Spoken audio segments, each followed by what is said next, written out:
নির্বাচনের দাবিতে আন্দোলন যে যুক্তিযুক্ত নয়, ঠিক এই সময় বিএনপি সেটা অনুভব করছে। সেই কারণে নির্বাচন নিয়ে এখনই মাঠে নামবে না বিএনপি।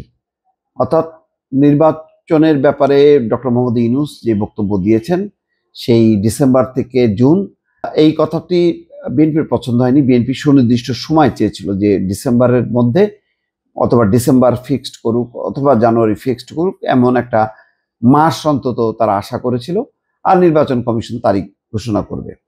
যেখানে নির্বাচন কমিশন বলছে যে তারা প্রস্তুত, সেখানে যেহেতু ডক্টর মোহাম্মদ ইউনূস বলছেন যে না ডিসেম্বর থেকে জুন, এরকম কথায় তারা সন্তুষ্ট হয়নি এবং সেটা প্রকাশ্যে তারা ব্যক্ত করলেও এখন নির্বাচনের দাবিতে আন্দোলন করবে এমন পরিস্থিতি নেই। কেননা মানুষের মধ্যে এক ধরনের বিভ্রান্তি আছে। মানুষ মনে করছে যে ঠিক আছে, নির্বাচন ছাড়াই এই ডক্টর মোহাম্মদ ইউনূস ভালোই চালাচ্ছে, সে চলুক, অন্তত আবার দলীয় সরকার আসলে আবার হানাহানি হবে এমন একটি পরিস্থিতি তারা মনে করছে। বিদ্যমান যেই তৃণমূল পর্যায়ে যেই ধরনের কাটাকাটি, মারামারি, অশান্তি, তারা মনে করছে যে রাজনৈতিক দল ক্ষমতা আসলে এই অশান্তিটা আরো বাড়বে। সুতরাং ডক্টর মোহাম্মদ ইউনূস থাকুক, তিনি যোগ্য মানুষ, তিনি যেভাবে বিশ্ব নেতাদের কাতারে এসছেন, এই মানুষটা থাকলে দেশের জন্য ভালো হবে, এরকম একটা পরিস্থিতি তৈরি হয়েছে বলে অনেকে মনে করেন। আবার নির্বাচনের দাবিতে বিএনপি একা নির্বাচনের দাবিতে কেন মাঠে নামবে, এটাও একটা প্রশ্ন। কেননা নির্বাচনের দাবিতে গত 15 বছরে বিএনপি ছাড়াও অনেকগুলো রাজনৈতিক দল কথা বলেছে, আন্দোলন করেছে।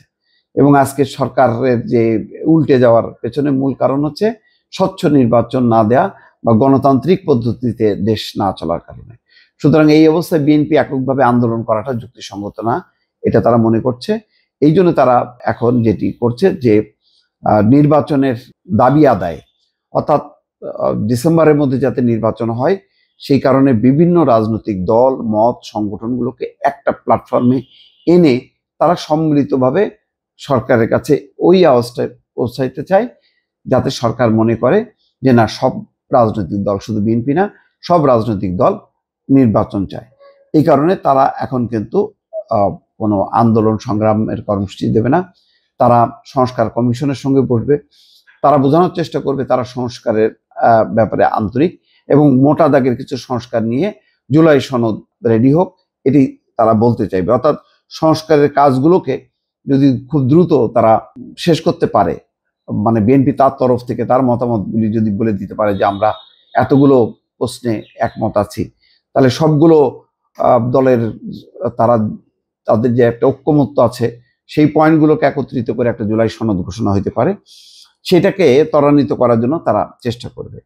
এখন তারা যেটা করবে যে সাংগঠনিক তৎপরতা ব্যাপকভাবে শুরু করবে, তাদের প্রচারণা চালাবে। নির্বাচনটা যে হওয়া দরকার, নির্বাচন ছাড়া দেশ যে পরিচালিত হওয়া উচিত না, এই কথাগুলো তারা বলবে এবং সবচেয়ে গুরুত্ব দেবে তারা তাদের নিজের সংগঠনকে রেডি করা, সংগঠনের যে বদনামগুলো আছে, সংগঠনের ভেতরে যে বিভক্তি আছে, সেই বিভক্তিগুলো দূর করা। দর্শক ভালো থাকবেন, আল্লাহ হাফেজ।